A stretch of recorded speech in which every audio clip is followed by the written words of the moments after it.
IMF से deal करते हुए जान के 4-5 माह डिले की गया। ऐसा लग रहा है कि जानबूझ के मुल्क को कोई गैर मुल्की एजेंडे के तहत खुदा ना खासा डिफॉल्ट करवाया जा रहा है किसी की ख्वाहिश के पास। क्या ये मेरे जो राय है सही है या बिल्कुल रहे हैं? ये मेच्योर किस्म के लोग हैं, इनको कुछ समझ नहीं आती। आप हर सियासतदान को बिठा के एक बिल्कुल मेच्योर आदमी को बिठा के आईएमएफ की बात करना शुरू कर देते हो, वो आके सियासी बातें शुरू कर देता है, उससे पाकिस्तान की आवाम गुमराह हो जाती है। इसलिए मैंने आर्टिकल में लिखा है कि अब आईएमएफ का प्रोग्राम जो अगला 5 साल का आए वो ट्रांसपेरेंट तरीके से आए।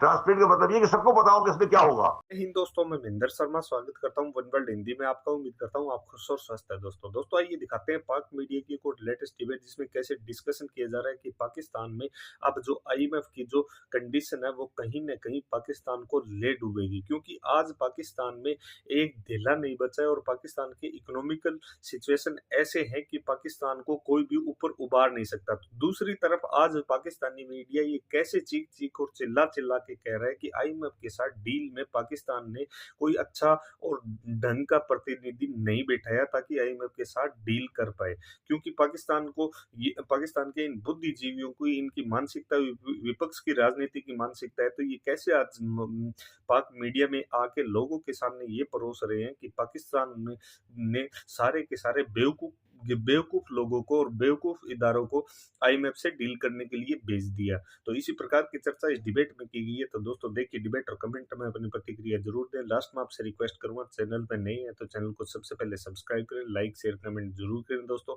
जय हिंद, वंदे मातरम, भारत माता की जय। दोस्तों आप किताब जोड़ते हैं, फिर पता लगता है कि आगे आपका माशी रास्ता क्या बनता है। तो वो इसहाक डार साहब को कुछ पता ही नहीं है, वो बिल्कुल ब्लैंक चल रहे हैं। वो बस एक ही बात, PTI PTI PTI PTI PTI. वो भाई पीटीआई से इतनी आपको थी मोहब्बत थी तो पीटीआई को करने देते हैं ना। पीटीआई सब कुछ आपको तो नहीं बोलते थे हम कि आप हमारी मदद करें आगे। अब वो जो है उन्होंने एक ही ये प्रोग्राम भी पीटीआई का प्रोग्राम का बेड़ा गर्क भी कर दिया। मिफ्ता इस्माइल ने प्रोग्राम की मियाद बढ़ाई, प्रोग्राम का बेड़ा गर्क भी कर दिया। अब कुछ हो नहीं रहा तो पीटीआई का जो है रोजाना नगमा सुनाते हमें। वो जो है उनकी चीफ ऑर्गेनाइजर साहिब हैं, वो भी कभी क्या कहती हैं कभी क्या कहती हैं। अब वो कह रही है कि जी मेरा तो मशवरा है इसहाक डार को और शहबाज शरीफ साहब को आईएमएफ से डील ही ना करें।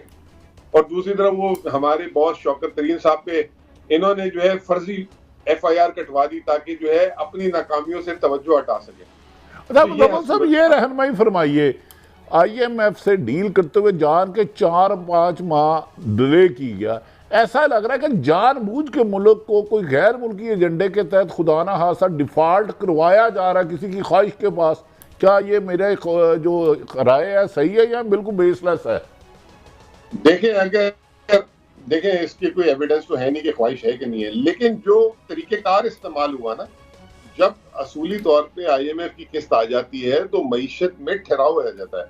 ये उल्टा तनज़ली हुई और जैसे ही ये एग्रीमेंट हुआ इसहाक डार को पैराशूटर बना के उतारा गया और इसहाक डार ने वो मिफ्ता इस्माइल का मुआहिदा तोड़ दिया और रुपए की कदर को भी गिराने की कोशिश की और उल्टी सीधे काम किए।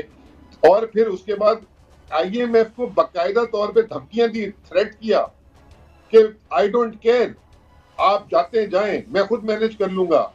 फिर बोला मैं आंखों में आंखें डाल के बात करूंगा। फिर बोला मेरा फड्डा पड़ गया है। नहीं मुजम्मल साहब मैं इधर रोकूंगा। देखिए हमें बिल्कुल बायस नहीं होना चाहिए। देखिए इसहाक डार ने मैनेज तो किया, उनका बैंक पलज था, 50 करोड़ उनका निकल गया, घर पलज था वो निकल गया, खुद वो इश्तिहारी थे, वजीर बन गया। अपने लिए तो नून लीग ने बहुत कुछ किया। पाकिस्तान को डिफॉल्ट की तरफ ले जा रहे हैं ना, तो वो तो आए इसीलिए। हम अपना लहू कहाँ तलाश करें? देखिए बात यह है ना कि अब वो जो इसहाक डार साहब और उनके जो साथियों ने इस 10 महीने में जो हासिल किया है वो तो बेतहाशा है। और जिस दिन ये हुकूमत खत्म होगी, क्या क्या इन्होंने 10 महीने में इस 10 महीने में जो नया काम दिखाया है वो तो बाद में सामने आना है। वो तो अभी एक हिसाब किताब अलग है, लेकिन जो सामने जाहिरी तौर पे चीजें हैं वो इसहाक डार साहब, आपने बिल्कुल सही कहा, 50 करोड़ पे उनके थे, वो रिलीज हो गए। उनकी हक हलाल की कमाई थी, अगर गलत नहीं तो वो उनको मिलनी चाहिए। उनका मकान देखिए बहुत आपको नया तो नहीं बनाया होगा, 25-30 साल से बनाया होगा, अगर रुका हुआ था गलत था चले मिल गया। लेकिन हमारा क्यों बेड़ा गर्क कर दिया? हमारे लिए अगर बेहतरी नहीं तो वहीं पे तो रहने देते चीजें जहां पे थी, वहां से सारे का सारे जुर्माने सारे हम पे लगाने थे। और उसके बाद अब वो गलत ये गलत ये गलत वो गलत। मैं ये नहीं कहता कि उनके पैसे उनको गलत मिले सही मिले, बिल्कुल सही मिले होंगे, क्या पता। देखें अपना मुजम्मिल साहब, देखें इनकी तो सबकी हक हलाल की कमाई है, मेहनत कशों की हराम की है, जिससे 2 वक्त की रोटी नहीं मिलती है जी। जो फिक्स्ड आमनी वाले हैं, चलें इस पर बाद में करेंगे। सवाल मेरा ये है कि एक खबर ये भी आई थी, और बड़े जय्यद इकोनॉमिस्ट हैं हमारे साथ आते रहते हैं, वो कह रहे थे कि IMF की एक शर्त ये भी थी कि अपोजिशन को ऑन बोर्ड लें, क्योंकि हम ये जो प्रोग्राम है अब अभी तक क्लियर नहीं हुआ ये पिछले प्रोग्राम की हिस्सा होगी ये ट्रैश, या नए ट्रैश जो है नए का हिस्सा होगी अगले। तो वो अपोजिशन को ऑन बोर्ड लेना चाह रहे थे, या जस्ट र्यूमर है जनाब मुजम्मिल साहब? देखिए, अभी तक तो हमसे राब्ता नहीं किया ना IMF ने ऐसी कोई बात की, क्यों गलत बात करे ना। ये शौकत तरीन साहब की हद तक बात कर रहा हूँ ना, जो है हुकूमत ने हमसे राब्ता किया। आज मैंने देखा कि इसहाक डार साहब कोई प्रेसिडेंट हाउस में बैठे हुए थे सुबह वापस से, और वो कोई मिनी बजट से रिलेटेड उनको एतमाद में लेने गए थे। हो सकता है कि आपकी बात सच हो और आज उन्होंने जाके की हो कि जी ये भी एक नई शर्त आ गई है। और इत्तेफाक से मैंने मीडिया में देखा कि फिर जो है अलवी साहब को और खान साहब का राब्ता भी हुआ उस मीटिंग के बाद। क्या पता ये इसमें हकीकत हो, लेकिन बात तो ये ना असूली तौर पे जब हम IMF की अमेंडमेंट्स कर रहे थे तो हम असेंबली से पास कराते थे, और ये इन्होंने वोट उसके खिलाफ दिया था। आपको याद होगा स्टेट बैंक की खुद मुख्तारी बिल वगैरह। तो असूली तौर पे तो हमने इनके साथ एक तरीके से कंसल्टेशन कर ली थी, लेकिन अब ये सिंगल हैंडेडली कर रहे हैं। आलमी इदारों को ये मंजूर है नहीं है, ये भी सवालिया निशान है। आलमी इदारों को नहीं तो फ्रेंडली कंट्रीज ने तो ये बात कही है। सऊदी ने जो पैसे रोके हैं, उन्होंने ये कहा कि आप अपने मुल्क में पॉलिटिकल कंसेंसस क्रिएट करें और IMF से प्रोग्राम शुरू करें। तो ये कहीं ना कहीं, और यही अभी इस वक्त जो है गोट फंसी हुई है हुकूमत की, क्योंकि IMF कह रहा है कि हमारी किसके अलावा की जो फंडिंग है उसकी जो है जरा आप प्रूफ ला के दें, या हमें बताएं कि जी आपको उन्होंने कमिटमेंट दे दी है। तो वो अभी तक नहीं हो सका। तो बात तो घूम कर आ जाती है जो आप कर रहे हैं। अच्छा मुजम्मिल साहब, एक रहनुमाई फरमाइएगा।